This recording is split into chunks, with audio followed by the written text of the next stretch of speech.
Hi good morning. सीधा सौदा के आज के इस फ्राइडे एडिशन में आप सबका स्वागत है। हफ्ते का आखिरी दिन थोड़ा सा प्रॉफिट टेकिंग, थोड़ा सा कॉशियस अंडरटोन अक्रॉस ग्लोब नजर आएगा।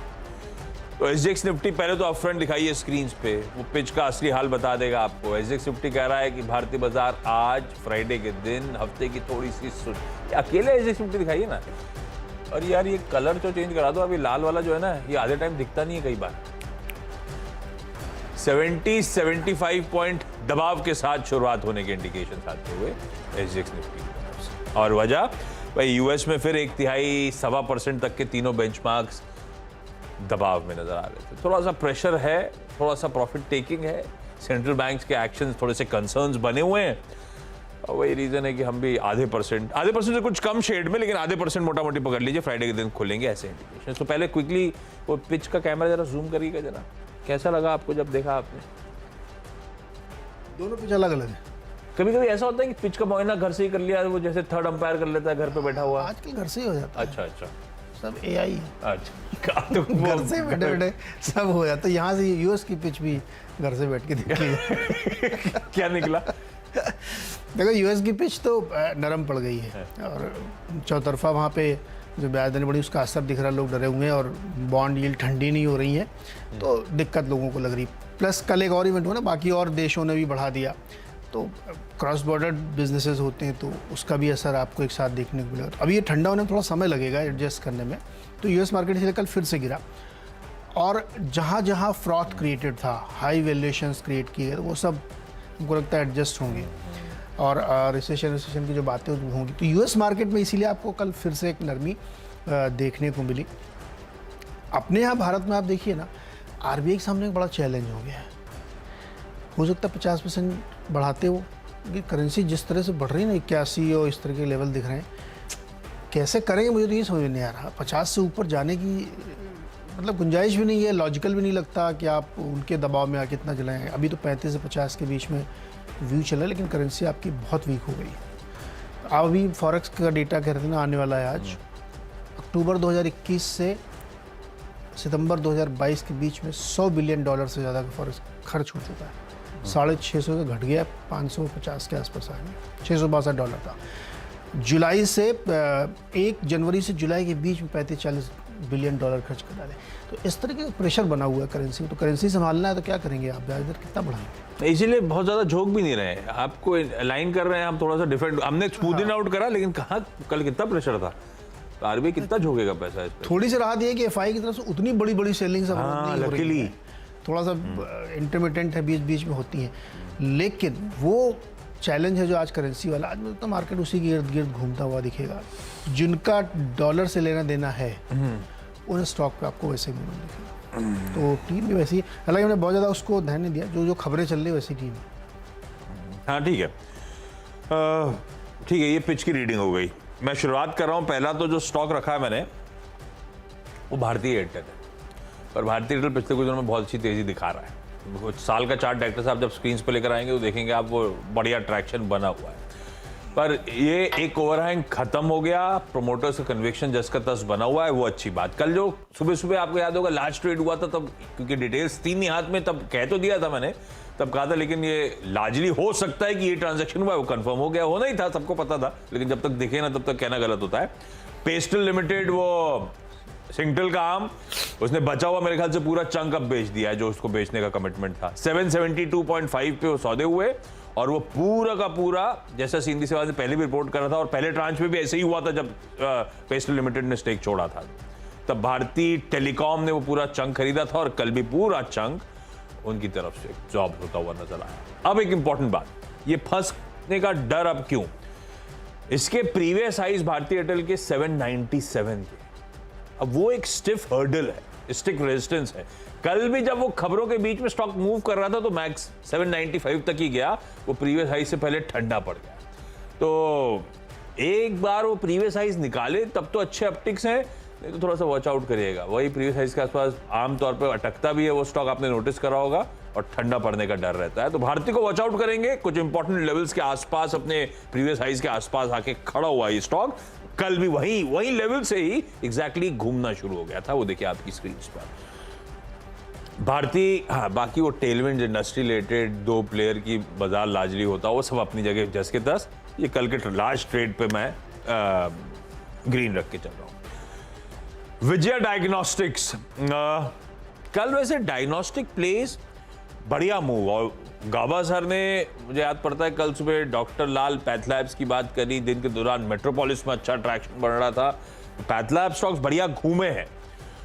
विजया डायग्नोस्टिक्स में लेकिन कल क्या हुआ, एक ह्यूमंगस चंक ट्रांजैक्ट हो रहा था खूब वॉल्यूम्स के साथ। अब उसमें हुआ क्या है, फिडेलिटी इंटरनेशनल डिस्कवरी फंड ने 14.5 लाख शेयर्स कल बेचे हैं इसके, पर वो लार्जली ऑलमोस्ट 12.25 लाख शेयर्स सारे निप्पॉन म्यूचुअल फंड ने एब्जॉर्ब कर लिए। कल का लार्ज ट्रेड डोमेस्टिक फंड का अच्छा खासा भरोसा, अच्छा खासा चंक एब्जॉर्ब करते हुए, और अब मुझे लगता है वो बाकी शेयर्स के साथ इन टैंडम आज मूव करता हुआ नजर आएगा। तो होपिंग कि शायद इन ग्रीन में विजया डायग्नोस्टिक्स भी ट्रेड करेगा। ये वो रिसेंटली लिस्टेड प्लेयर था इसी डायग्नोस्टिक स्पेस का, आपको याद होगा। तीसरा सेंचुरी टेक्सटाइल्स, इसकी भी साल की चार्ट आएगी तो करेक्शन के बाद बड़े अच्छे लेवल से कल घूमने की कोशिश कर रहा था, इसी लेवल्स पे कंसोलिडेट कर रहा है, और कल अपडेट आया। अब खैर ये अपडेट तो ऐसा है कि बेंगलुरु में 10 एकड़ जमीन एक्वायर करी है। अब उसका रेवेन्यू पोटेंशियल की बात हो रही है कि अच्छा खासा रेवेन्यू पोटेंशियल 900 करोड़ रुपए के आसपास का होगा जो जमीन एक्वायर करी है। ये बिरला सेंचुरियन इन्हीं क्या है क्या, वो जो बिल्डर के नाम से बड़ा अच्छे लोगों हाँ, के साथ, वही। वो लोगो बड़ा अच्छा लगता है, एकदम रॉयल लोगो लेकिन वो खैर वो अपनी जगह सेंचुरी टेक्सटाइल को रखा रेडार पे। आज की कहानी तो रियल एस्टेट प्ले के तौर पे ज्यादा देखते हैं लोग, रखिए रेडार पे, पर ये बहुत वोलेटाइल वाला काउंटर है। ये रियल एस्टेट वोलेटाइल है, वैसे ये स्पेस अगर बाजार ठंडा पड़ता है, एसजेक्स निफ्टी थोड़ा सा प्रेशर, एसजेक्स नहीं एक्चुअल हमारा सेशन प्रेशर में आता है, तो ये समझ नहीं पाएगा फिर ये स्टॉक, तो थोड़ा सा वॉच आउट करने वाली बात है। ओके, अच्छा, पहला स्टॉक जो मेरी टीम का है वो महिंद्रा एंड महिंद्रा फाइनेंस है, और कल आरबीआई की तरफ से एक निर्देश दिया गया कि जो थर्ड पार्टी के थ्रू ये रिकवरी करते हैं अपने लोन्स की, उसको तत्काल प्रभाव से बंद कर देना चाहिए। इसलिए ये आदेश दिया है आरबीआई ने, क्योंकि आपको याद होगा कुछ दिन पहले झारखंड के हजारीबाग में एक बड़ी घटना हुई थी कि ट्रैक्टर का एक लोन था, उसकी रिकवरी के लिए इनके एजेंट गए थे, और वहाँ एक महिला के ऊपर ट्रैक्टर चढ़ा दिया जिससे उसकी डेथ हो गई थी, और वो लेडी प्रेग्नेंट भी थी। तो बहुत ही गंभीर और बहुत चिंताजनक इशू था। उसके बाद से काफ़ी इस पे बवाल हुआ, नोटिस लिया गया, और फिर ये सवाल भी उठने लगा कि जो थर्ड पार्टी रिकवरी बाउंसर के द्वारा कराई जाती है, इसको रोका जाना चाहिए, क्योंकि ये अमानवीय है और आप किसी की हत्या नहीं कर सकते लोन वापस करने के लिए। तो कंपनी ने अपना एक स्टेटमेंट दे के अपनी तीसरी कर ली थी, लेकिन अब आरबीआई ने इस पर बहुत तगड़ा स्टैंस लिया है, और उनको कहना है कि इसको तुरंत बंद कर देना चाहिए। तो मुझे लगता है ये प्रेशर दिखेगा इस स्टॉक के ऊपर।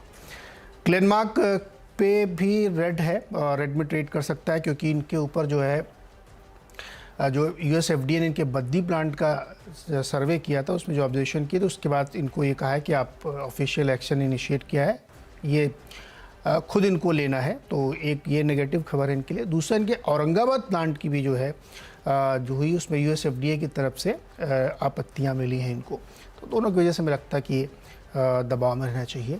तीसरा स्टॉक है आयल केमिकल, ये ग्रीन में रह सकता है कि इन्होंने करीब $2 मिलियन यूएस की एक कंपनी में निवेश किया है, और वो कंपनी जो है ड्रग डिलीवरी टेक्नोलॉजी में काम करती है, तो ये इनके लिए एक पॉजिटिव माना जा सकता है। तो मुझे लगता है ग्रीन में ट्रेड हो सकता है। वो M&M फाइनेंशियल सर्विसेज का बड़ा एक पैराग्राफ, लेकिन एकदम कड़े शब्दों में आरबीआई की तरफ से आया है।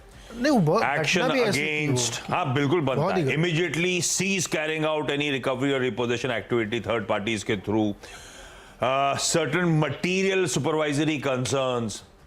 तो और एक्चुअली जो इंसिडेंट है बाकी बहुत गलत था, तो अब इनके लिए चैलेंजिंग हो गया कि इनके पास मेरे ख्याल से आउटसोर्स था, खुद ही अपने आर्म के थ्रू करना होगा, तो अब इनको रिक्रूटमेंट करना अपने लोगों को बैठाना बुक्स पे, एक लंबा गैप क्रिएट होगा कि कितने दिन में आप होगा। अच्छा, दिलचस्प बात है कि इसी बीच मॉर्गन स्टैनली ओवरवेट की कॉल दे रहे हैं। ये मुझे थोड़ा बड़ा अजीब लगता है ब्रोकरेज फर्म की ओर से कि एक इतनी बुरी खबर पे आप अचानक से ओवरवेट टारगेट 225 की कॉल देते हैं।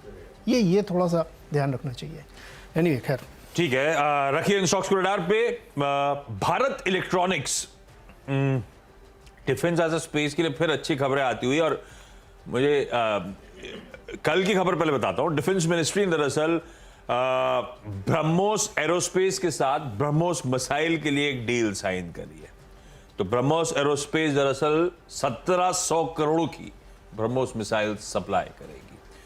ब्रह्मोस की पेरिफेरल एक्टिविटीज में बीएल भी पार्ट है। वैसे और भी बहुत सारी कंपनीज हैं, लेकिन किसके पास क्या जाएगा ये कहना बड़ा मुश्किल होता है। तो मैं जो बेहतर लग रही है, कल किसी ब्रोकरेज ने अपग्रेड भी करा था, तो हालांकि सारा धंधा चैनलाइज तो इधर बीएल पे उधर एचएल पे जाता है, उसके बाद सबसेट्स में चला जाता है। कहाँ कहाँ जाता है मुझे नहीं पता, बहुत सारी listed entities non listed entities हैं, पर बीएल को रखा है सिर्फ रेडार पे। डिफेंस के एक्विजिशन कॉन्ट्रैक्ट लगातार अनाउंस हो रहे हैं, सारे आत्मनिर्भर डोमेस्टिक मार्केट्स में प्रोक्योरमेंट चले जा रहा है। ये अच्छी खबर है इन सब स्पेस के लिए। शिल्पा मेडिकेयर ये वैसे चल गया, ऐसा नहीं है कि नहीं चला नहीं। जब पिछली बार कई बार से बता रहा था कि चल ही नहीं रहा है, ध्यान रखिएगा, पर अभी भी वॉच आउट करिएगा। ये अब थोड़े से ग्रीन के शेड्स दिखाने लगा है, बहुत बीटन डाउन स्टॉक है। इसके लिए रह रहे की खबरें अच्छी आ रही हैं, इसलिए दो बार मेरे ख्याल से इससे पहले भी मेंशन हुआ है जब कोई एफडीए नोट्स आई हैं या डोमेस्टिक मार्केट में नोट्स आई हैं। डीजीसीआई की भी नोट आई थी, मुझे याद पड़ता है। कल का अपडेट ये बाजार बंद होने के बाद कि इनके एनालिटिक्स सर्विसेज डिवीजन है हैदराबाद तेलंगाना में, उसको यूएस एफडीए से मंजूरी मिल गई है, जो अप्रैल 26 से 29 के बीच में इंस्पेक्ट किया गया था। तो ये दरअसल तमाम जो एएनडीए फाइलिंग्स हैं कंपनी के द्वारा, उसके लिए टेस्टिंग लैब है जो यूएस एफडीए ने जिसकी हरी झंडी दी है। आसान शब्दों में आप ये बैचेस रिलीज कर सकते हैं इस फैसिलिटी से अमेरिकी बाजारों। यूएस एफडीए ने ये अलाउ करा है। एएनडीए यानी कि एब्रीविएटेड न्यू ड्रग एप्लीकेशन जो ये फाइल करते हैं, अब वो बैचेस वहां से रिलीज। ये खबर ऐसा कुछ नहीं कि स्टॉक में रातों रात, ये बहुत बीटन डाउन स्टॉक है और अब instances of some good news आ रही हैं, इसीलिए इसको सिर्फ ग्रीन लेके चल रहा हूं। और रूरल इलेक्ट्रिफिकेशन कॉर्पोरेशन, कल वो एक खबर थी कि पीटीसी का स्टेक, पीटीसी नहीं पीएफसी पावर ग्रिड, कल क्या है पिछले 2 दिन से फ्लोट हुई है बाजार में, पर वो अपनी जगह। आरईसी को कल बाजार बंद होने से जस्ट पहले अपडेट आया था कि इसको महारत्न का दर्जा दिया गया है। तो ये ग्रीन का तो थोड़ा सा एक्यूमुलेशन कल भी हो चुका है, ध्यान रखिएगा। पिटा हुआ स्टॉक है, अच्छे डिविडेंड अपनी जगह, पहले जरा वॉच आउट करेंगे, क्योंकि वो मेरे ख्याल से 5 मिनट, ये देखिए 5-1 मिनट नहीं, कल ही का चार्ट है क्या? नहीं, तो आपने पता नहीं कितना लंबा चार्ट लगा दिया। ये तो एडजस्टमेंट्स थे, सिर्फ कल का लगाई, मैं भी डर गया था। इतना तो मैंने नहीं देखा था, लेकिन थोड़ा बहुत अपटिक्स आने शुरू हुए तो हम लोग जरा सा वॉच आउट करेंगे। पर महारत्न का दर्जा, इनके पास कुछ ओवरहैंग खत्म होगा सरकार का और इजीली एब्जॉर्ब हो जाएगा, क्योंकि दूसरी सरकारी कंपनी एब्जॉर्ब कर लेगी। तो आरईसी के लिए है स्वीट स्पॉट, लेकिन जाते जाते हाँ ऐसा कुछ मूव नहीं आया। ठीक है, वो 5 मिनट पहले की खबर है, वो बाजार बंद होने से पहले। महारत्न का दर्जा इसलिए, और महारत्न का दर्जा बेसिकली क्या हुआ, इनको और लीवे मिलता है फाइनेंशियल डिसीजंस में और बाकायदा सब चीज़ों में। तो you don't have to go back to cabinet के लिए मंजूरी या गवर्नमेंट ऑफिशियल्स की मंजूरी के लिए। एक सर्टेन लिमिट तक जो पहले थी उससे ज़्यादा अब लिमिट्स हो चुकी है, इनके पास डिसीजन मेकिंग पावर ज़्यादा आ रही है, इसलिए महारत्न का दर्जा दिया जाता है। अच्छी खबर, रखिए रेडार पे, ग्रीन रखा है मैंने। अगले 3 स्टॉक में 2 राइस कंपनीज अगेन एक बार फिर से एलटी फूड्स और केआरबीएल पे ध्यान रखिए। कल खबर छपी हुई अखबारों में कि सरकार ने ही ये मान लिया है कि अगले कुछ समय तक राइस की प्राइसेस ऊपर बढ़े रहेंगे, क्योंकि खरीफ का प्रोडक्शन का अनुमान करीब 11% जो है कम होने की संभावना है इन टर्म्स ऑफ, क्योंकि रकबा कम हुआ था तो ऐसा लगता है कि गिरेगा और प्राइसेस 10-12% बढ़ चुकी हैं। नॉन बासमती पे ज़्यादा इम्पैक्ट इसका आएगा, लेकिन बासमती पे भी इम्पैक्ट आ रहा है, क्योंकि रकबा कम हुआ है, बुआई कम हुई है, तो इसके एक्सपोर्टर को फ़ायदा होगा। दूसरा ये भी ध्यान रखना चाहिए कि जो डॉलर की इतनी ज़्यादा स्ट्रेंथ है उसका फ़ायदा एक्सपोर्टर्स को होगा। तो ये जो एलटी केआरबीएल टाइप की कंपनीज़ हैं, ये एक्सपोर्टर्स हैं बासमती के ख़ास तौर पे, तो उसका फ़ायदा होगा। 6th स्टॉक है आईटीसी। ये एक मोमेंटम चेज है, लगातार इसमें तेज़ी बनी हुई है, तो इसको ध्यान दिया जा सकता है, क्योंकि स्टॉक किसी भी प्रकार के बाजार में स्टॉक कंटिन्यूसली ऊपर जा रहा है, तो यहाँ पर ध्यान दिया जा सकता है। स्वागत है एक बार फिर से आपका। और अगले 4 स्टॉक्स में 2 स्टॉक अगेन फेस्टिव सीजन वाले, गो फैशंस और टीसीएनएस क्लॉथिंग, जिनके ऊपर थोड़ा सा कम असर पड़ता है ब्याज दरों का या ग्लोबल इवेंट्स का, तो मुझे लगता है इस पर ध्यान रखना चाहिए। फेस्टिवल सीजन है तो यहाँ पे फ़ायदा हो सकता है, बिक्री काफ़ी बढ़ रही है, सेल वगैरह काफ़ी चल रही है, और जो पिछले दिनों के डेटा बता रहे हैं कि इस बार की सेल काफ़ी बड़ी हो सकती है, क्योंकि 2 साल के बाद पहली बार ऐसा है कि फुल फ्लेजेड ओपन है और बिना किसी दिक्कत को, तो इस पर फोकस किया जा सकता है। 9th और 10th स्टॉक हैं टाटा स्टील लॉन्ग प्रोडक्ट्स और टीआरएफ दोनों रेड में रहेंगे, क्योंकि अभी सुबह सुबह खबर आई कि टाटा स्टील के अंदर ये तमाम जो कंपनी टाटा ग्रुप की हैं मेटल्स वेटल्स सबका मर्जर होगा। टाटा स्टील लॉन्ग प्रोडक्ट जो है, जो इसका स्वैप रेशियो आया है वो करीब 4.5% डिस्काउंट पे चल रहा है कंपेरेटिवली, तो ये हमें लगता है कि दबाव में रहेगा। और टीआरएफ जो है वो करीब 52% डिस्काउंट पे इसकी जो स्वैप रेशियो बनी है, तो इस पर भी दबाव मिलेगा। और टीआरएफ में एक बहुत बड़ी रैली बनी है, तो वो थोड़ी फिजल आउट होगी, क्योंकि डिस्काउंटिंग बहुत ज़्यादा है, 50% से ज़्यादा ही डिस्काउंटिंग है स्वैप रेशियो के हिसाब से। तो मुझे लगता है ये दोनों प्रेशर में रहनी चाहिए। अरे पहले तो एक गलती सुधार ली जाए। ये ब्रेक पे जाने से पहले छठा स्टॉक था आरईसी। वो आरईसी की खबर कह रहे हैं दिन दहाड़े आ गई थी, लंच टाइम पे आ गई थी। लंच करने आऊंगा मैं शायद उस टाइम पे, तो 1:30-2 बजे थी। आरईसी को हटा देते, हटा दीजिए उसको, उसका रिप्लेसमेंट भी ले आया हूँ। बाकी 4 स्टॉक्स बाद में लेता हूँ, आरईसी हटाइए। वो आप अपना मॉनिटर करते रहिए। वो खबर के दम पर लेने लायक नहीं रह गई कहानी को, क्योंकि वो मेरे ख्याल से 1-2 बजे के आसपास ही खबर आ गई थी। सिप्ला रख रहा हूं उसकी जगह, आरईसी हटा, सिप्ला इंक्लूजन है। सिप्ला में क्या हुआ है कि इसके इंदौर प्लांट को EIR एस्टैब्लिशमेंट इंस्पेक्शन रिपोर्ट, आसान शब्दों में हरी झंडी मिल गई है। Product specific pre approval inspection था यूएसएफडीए का, और हरी झंडी वहां पर मिलती हुई। सिप्ला वैसे ही बहुत बढ़िया अपने पीयर सेट से अच्छा आउट परफॉर्म कर रहा है। आज थोड़ा सा डिफेंसिव का तड़का भी हो जाएगा शिल्पा और सिप्ला के थ्रू, तो इसीलिए दोनों में खबरें भी हैं। तो सिप्ला ग्रीन, ये तो हो गया पिछले पार्ट का छठा स्टॉक। अब आइए आगे के 2 रेड लेके चल रहा हूं। थोड़ा सा कॉशियस रहना है, बिल्कुल सही कह रहे थे आज सुबह अमित सेठ साहब भी। और कॉशियस अंडरटोन थोड़ा सा बैंक्स पे रखिए। बहुत टेलविंड्स आ रही हैं, बिल्कुल सही है, आगे के डिमांड ट्रैक्शन बढ़िया रहेगा, पर वो भाव में डिस्काउंट होगी, तो थोड़ा सा कॉशियस, थोड़ा सा प्रॉफिट टेकिंग आएगी। तो मुझे लगता है बैंक्स में आएगी। रह रहे के वो इंस्टेंसेस नजर भी आ रहे हैं। बैंक्स अभी भी स्ट्रेंथ में अपने फला डीएमए से ऊपर चल रहे हैं, वो सब अपनी जगह ठीक है, पर इन केस वीकनेस ग्रिप करती है तो आप अडैप्ट रखिएगा, अदरवाइज छोड़ दीजिएगा, क्योंकि इनके बिना तो बाजार चलना नहीं है। HDFC बैंक, एक्सिस बैंक दोनों रेड के साथ लेके चल रहा हूं, मेरली कॉशियस अंडरटोन के चलते। और 2 स्टॉक्स और रेड में, और ये तब हो रहा है जब एक्सेंचर को लेकर हर जगह आप तारीफ सुन रहे हैं। मैं इन्फोसिस और विप्रो को रेड लेके चल रहा हूं, क्योंकि सही है, सब रिपोर्ट्स कह रही हैं Q4 के नंबर्स अच्छे हैं, Q4 के नंबर्स अच्छे हैं एक्सेंचर के। मैं एक्सेंचर के रब ऑफ के लिए लेके चल रहा हूं आज, और कोई रीजन से रेड नहीं लेके चल रहा हूं। कल तो मैं डरा था, तो मैं तो आखिरी में जाते हुए 1 आध स्टॉक लिया था मैंने, मुझे लग रहा था चार्ट देख के कि ज्यादा वीकनेस आएगी नहीं। अब ध्यान रखिए एक्सेंचर के नंबर्स, जिसपे आज IT हमारा रिएक्ट करेगा। Q4 की हाईलाइट बढ़िया है, आय 15% बढ़ी, $15.4 बिलियन पे पहुंची। $15.38 बिलियन एस्टिमेट थे, इनलाइन नंबर्स हैं पर अच्छे हैं, मैं उसके लिए कोई शक नहीं है। आउटसोर्सिंग 16% बढ़ी, बुकिंग्स 22% बढ़ी, मार्जिन बढ़िया 14.7% पे थे, अब ठीक था। तो रेट क्यों लेके चल रहा हूं? मेरा इश्यू अब वो है उसके आउटलुक को लेकर। ये एक्सेंचर के Q4 नंबर्स थे, Q1 का आउटलुक और FY23 का आउटलुक सामने आया। पिछले साल FY22 में एक्सेंचर की ग्रोथ थी 26%, एक्सेंचर ने इस साल की ग्रोथ रखी है 8 से 11%। इस तरह से, और वजह समझिए, ये हम लोग जो आप चर्चा करते रहते हैं ना आगे के आउटलुक की, वो एक्सेंचर के नंबर्स मुझे तो कुछ हद तक दिखा रहे हैं।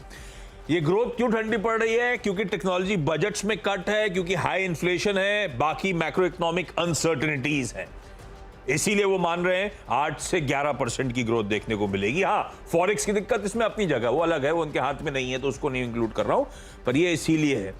और ये टोन सेट कर रहा है एक ठंडे इंडिया इंक के IT स्पेस के रिजल्ट सीजन की। अब उसमें कुछ ब्रोकरेजेस ये कह रही थी कि रेवेन्यू ग्रोथ गाइडेंस 8 से 11% है, क्रेडिबल है, क्योंकि बैकड्रॉप है डिटोरेटिंग एनवायरनमेंट का। हाँ, डिटोरेटिंग एनवायरनमेंट में क्रेडिबल है, लेकिन आप मान रहे हो ना, फिर डिटोरेटिंग एनवायरनमेंट है, तो वही तो फिर वो भाव भी दिखा रहे थे बार बार, आ गया उसी जगह पे हम लोग खड़े हुए। इसीलिए एक्सेंचर के नंबर्स के बाद, उसके आउटलुक के बाद मैं इसको रेड लेके चल रहा हूं। अब बहुत पिटे हुए स्टॉक्स हैं, इन ग्रीन आ जाएंगे तो आप वॉच आउट करिएगा, पर इवेंचुअली कोई मेरे पास अब वो रीजन नहीं है कि मैं IT में क्यों रातों रात लॉन्ग पे ग्रीन कर जाऊं। तो एक्सेंचर की गाइडेंस थोड़ी सी चिंताजनक है। डिटोरेटिंग एनवायरनमेंट में अच्छी लग रही होगी, पर एनवायरनमेंट डिटोरेट होना शुरू हो चुका है, ब्रोकरेज भी एक्सेप्ट कर रही है। मैं रेड लेके चल रहा हूं और मेरी टीम पूरी हो गई, आपकी भी हो गई। अच्छा, ब्रेक के बाद आपका स्वागत है। एक चीज भूल गया मैं, आज 12:30 का टीजर जब मैं मॉर्निंग कॉल में था तो बता देना भूल गया था। मूवीज बहुत सारी आ रही थी, तो फाइनली डिसाइड किया जो शो करेंगे आज वो टीजर आपकी स्क्रीन पर। धोखा अब मारे चौका। तो चलिए ये लेकर आएंगे 12:30 बजे। देखते हैं क्या तैयारी है शो की, जब आप जुड़ेंगे तब देखते हैं।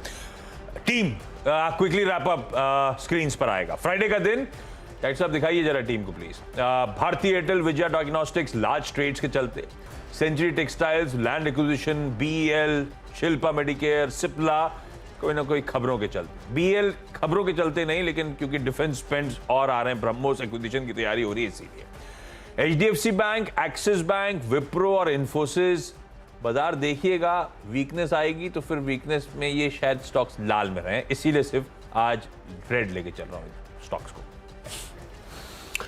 बहुत सारे खबरों वाले शेयर्स हैं जहाँ पे अलग अलग तरह तरह की खबरें हैं। फार्मा में कुछ खबरें हैं तो उस पर ध्यान रखिएगा। ग्लेनमार्क के लिए जो है यूएसएफडीए की तरफ से एक नए औरंगाबाद प्लांट के लिए ऑब्जर्वेशंस हैं और बद्दी प्लांट के लिए एक्शन इनिशिएट किया गया। महिंद्रा एंड महिंद्रा फाइनेंशियल्स की थर्ड पार्टी रिकवरी पर रिजर्व बैंक ने तत्काल प्रभाव से रोक लगा दी। आपको याद होगा हजारीबाग में एक घटना हुई थी, उसका रिपरकशन है। आयल केमिकल ने यूएस में एक डिलीवरी मैकेनिज्म वाली कंपनी पे इन्वेस्टमेंट किया तो पॉजिटिव लग रही है। एलटी फूड्स के आरबीएल इसलिए क्योंकि राइस की कीमतें यानी चावल की कीमतें लगातार बढ़ रही हैं और सरकार का मानना है अभी हाई लेवल पे ही रहेंगी क्योंकि बुआई कम हुई है तो आगे भी प्रोडक्शन कम होने की संभावना है। आईटीसी में मोमेंटम चेंज है, लगातार स्टॉक बेहतर प्रदर्शन कर रहा है। फेस्टिवल शॉपिंग करनी है तो गो फैशंस और टीसीएनएस क्लॉथिंग में जा सकते हैं। और टाटा स्टील लॉन्ग और टीआरएफ इसलिए क्योंकि टाटा स्टील के साथ टाटा ग्रुप की सभी मेटल कंपनियों के विलय को मंजूरी मिली है और इन दोनों कंपनियों का जो स्वैप रेशियो है वो डिस्काउंट पे है, इसलिए इनको रेड में रखा है।